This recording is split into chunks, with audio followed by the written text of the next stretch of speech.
that's a relief. You know where you stand, what you have. It is a good thing.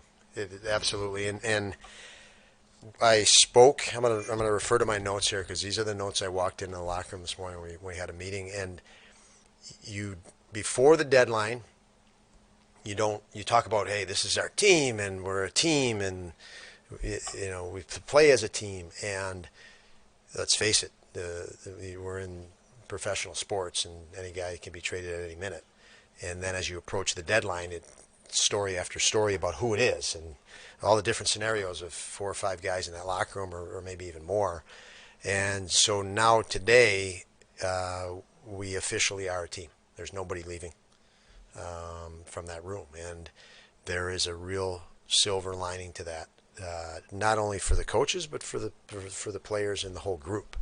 You officially are a team, and now is a time that you can put your stamp on what this team is and wants to be and could become through the course of the next 19 games. And that is a challenge we have to embrace. I know our guys have a care for each other. They have a love of coming to the rink and playing. I mean, Dulls took a shot elbow to the nose, and he couldn't wait to get back on the ice. He runs off the ice bloody, and he comes back on the ice 10 minutes later with a smile on his face, and the guys are giving him a hard time. So there's a real good, and he's not upset with the guy that got him with an elbow.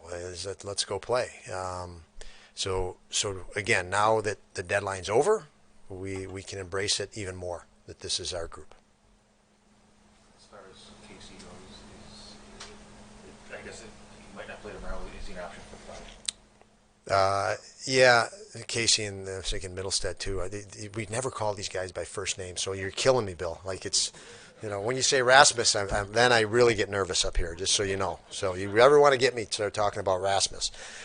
Yeah, and Risto, yeah, that he was in there last year as well, and that was, yeah, you know how to make a guy uncomfortable. So back to Fitzy. Who we refer to him as. We're going to take it slow. He obviously, I didn't talk to him after practice yet, but he looked great. He looked good, and I'm not going to rush it. We don't need to rush it. We're going to have to healthy scratch guys because of numbers now after the deadline, and that's just going to be part of it. It's not going to be a punishment to a guy. It's not. The guys are going to be scratched that we want in the lineup. You can only dress 20. But for Fitzy, all signs look good. But I won't put him in there tomorrow. And after that, we'll see what we feel like and talk to Kevin and our medical team and see where we're at day by day with him. You have 2 days off between Sunday's game and tomorrow. You don't have that again April 18th. I mean, how this stretch especially, how cognizant do you have to be of guys coming in and out of the lineup and watching practice time and watching morning skates, even more so than normal? Yeah, we talked about it, spoke of it this morning. It's like playoff. I mean, the weather's changing. We're playing later than you would normally in an NHL regular season. So the weather's changing to the point where it does feel, begins to feel like playoff time. And then we have a playoff type schedule every other day. And we looked at 12 of our next 13 games. It looked like our teams that are in the playoffs and need more points to stay in the playoffs or better their situation or keep their situation where it is if it's good. So we're playing competitive teams and in a situation where they have to compete. So that is all. We like that. I mean, that's a great way for us to finish and play a type of schedule that is more of a playoff grind. And starting with tomorrow, I mean, we put up on the screen this morning our next two. We're coming home, and we played. I liked the way we played in Calgary. I liked that we fought fatigue in Vancouver. We were tired in Vancouver. You could see it, the energy falling as the game went on. And our guys battled and found a way to just win it. And I love that in our guys in that game because that was not an easy. Things were not easy for us that game. And we come home and we think, oh my God, it's great to be home. We got home ice advantage. And Pittsburgh's 21-7 on the road. 21-7. And Washington's 20-7 on the road. So they're better road teams than they are at home. And the natural mindset goes, oh God, we're home. We have home ice advantage. We don't. There's no advantage when you play those teams. So right back into the fire. And if we had to play today based on practice, it could have been ugly because our guys were not sharp today, and that's what happened. So I'm glad we had today's skate, and hope we can be ready to go tomorrow. Don, Craig just told us that you wanted 300 career wins for him more than he even wanted it for himself. That was a personal goal for him coming here, knowing that Craig Anderson is going to be with you guys for the next 6 weeks. How much does that mean to you as a coach and to this team? It means a lot, and I was really excited for him to get 300, and certainly glad.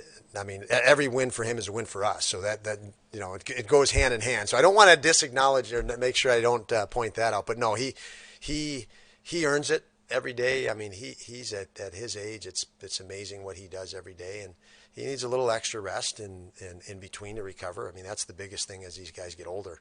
It's the amount of recovery time. The younger guys can recover like that, within hours, it seems.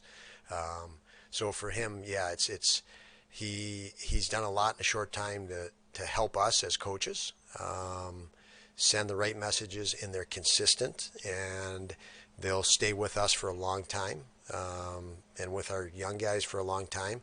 So to be part of something like 300 wins, to be part of something when you push these guys as a coach that's special for them, is really nice as a coach, because you push these guys, you're hard on these guys, and you have to drive them hard, but that doesn't mean you don't care about them. And a lot of times they don't know you care about them, because you're pushing them every day.